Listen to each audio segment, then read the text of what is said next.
everybody, welcome back to my channel. I know I've been away. I keep on saying this, work, a lot of things are actually going on in the background, but I'll try my best to be as consistent as possible. Okay, so today, from the title of the video, we're gonna do choosing a school in Canada, step by step way of how to choose a school in Canada.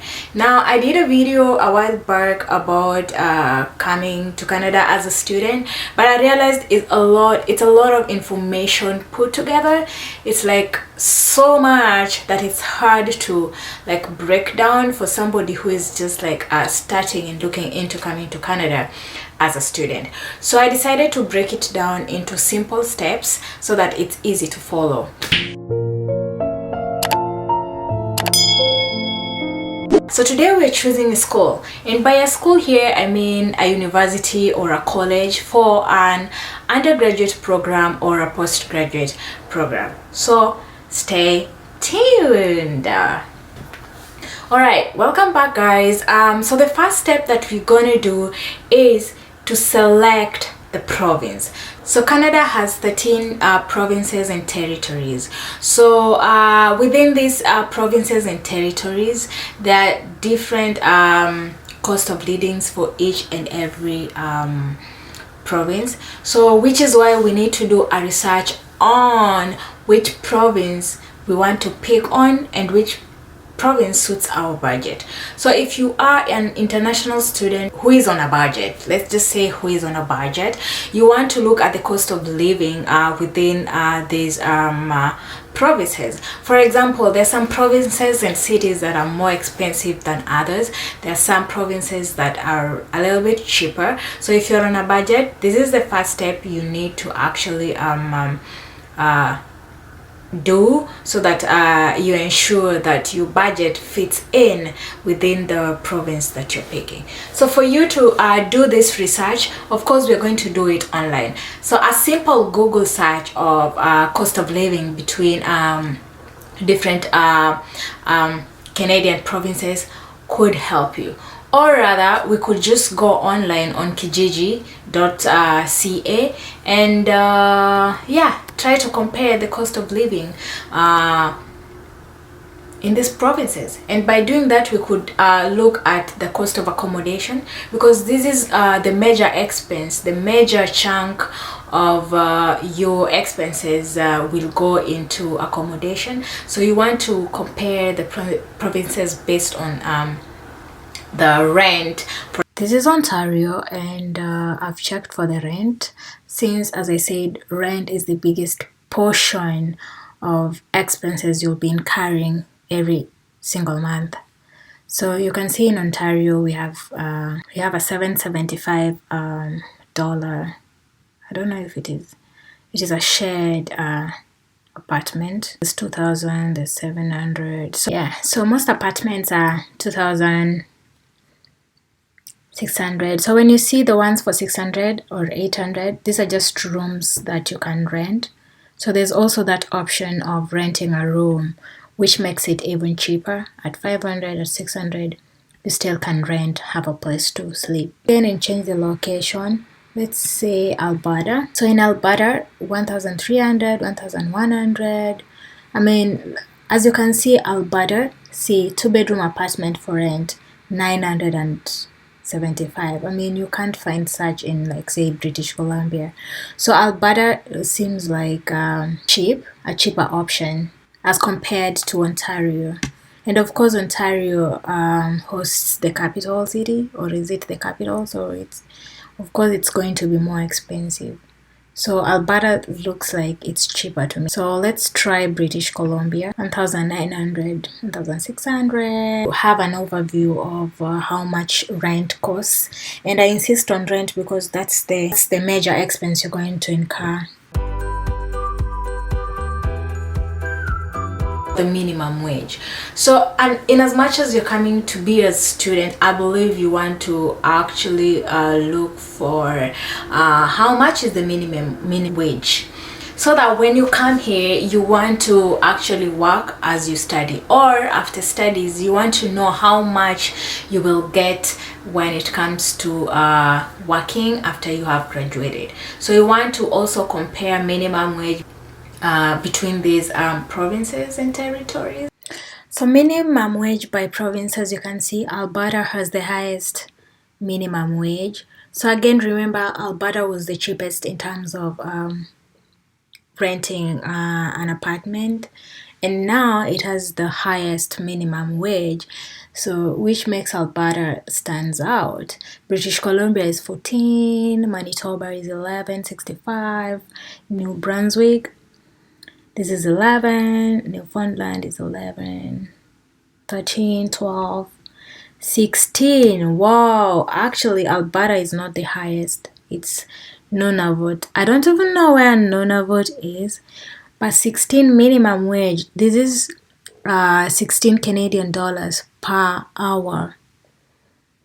Yeah, so Nunavut really, of course, it stands out.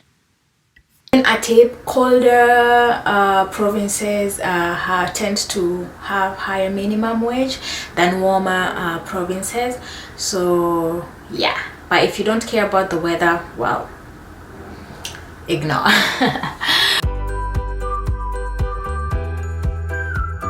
Job opportunities. So I believe when you come here, you want to stay, or rather you want to work for some time before you go back to your country.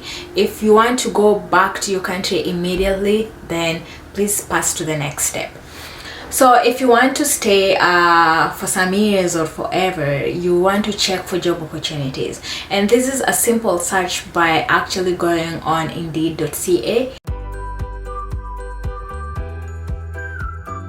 So here we're going to check for jobs based on our fields. So for example, accounting jobs. Then let's leave it at Ontario and we see how many job postings. So in Ontario, right now as we speak, there are about 2,590, let's say 2,600 job postings. So let's check, say Alberta. Alberta has only 574 jobs as per now. How about British Columbia? British Columbia has 1,395 job postings. So yeah, you could compare that with another province, say Alberta or Nova Scotia, and just look for the same job category and different province, and see the number of job postings in that province, and then you can have an overview of how many opportunities are available in your area of study or your field. Now I believe you have narrowed down based on the provinces. You've ticked some provinces and you have deleted some provinces that do not match your criteria, and so we have maybe 2, 3 or 4 provinces that we are focusing on. So at this point, what we do need is to now check for the schools and universities that actually offer courses that we want to study. So here we need to look at the school rankings, and personally this is not something that is really important as per my opinion, but if you're someone who cares so much about school rankings, then go for it. But generally all the colleges and universities in Canada are pretty much par with the quality of education, so I wouldn't worry much about the rankings. But if you do care, then you can check school rankings, and by this just go on Google and search for Canadian universities ranking, as I will show you, and yeah, voila, you will get a list of all schools that are in Canada and based on their rankings.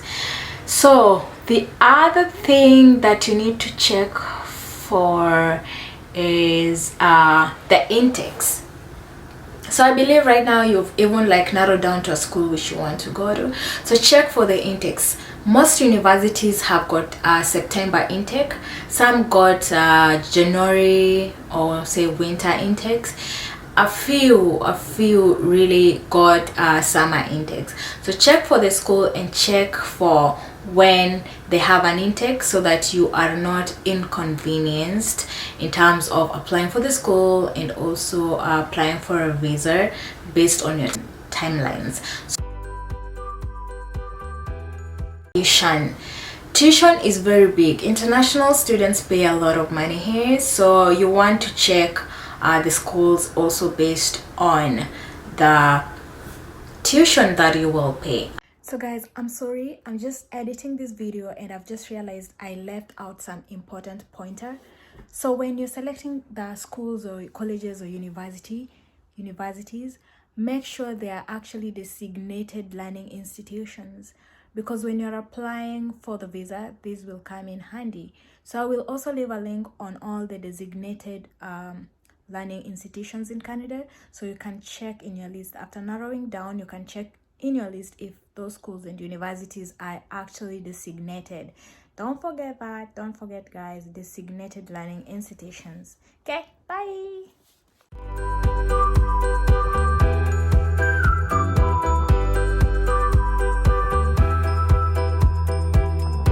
Reviews are very important and people take reviews very seriously here. So just go online and check for that specific university and check for the reviews, what our former students or former stakeholders are saying about this school, and that would be a very important pointer onto whether you want to go for that school or not. Present a very quality application. Now this is very important. So just the fact that you have money and the intent to come to Canada does not mean that all schools or any school in Canada would accept you. In as much as they want students, a lot of people want to go to Canada and a lot of people are doing applications yearly. Europeans, Africans, Australians, Americans, Indians, Chinese, Asians, everybody is coming here. So you have to present a really quality application for the school to even consider you.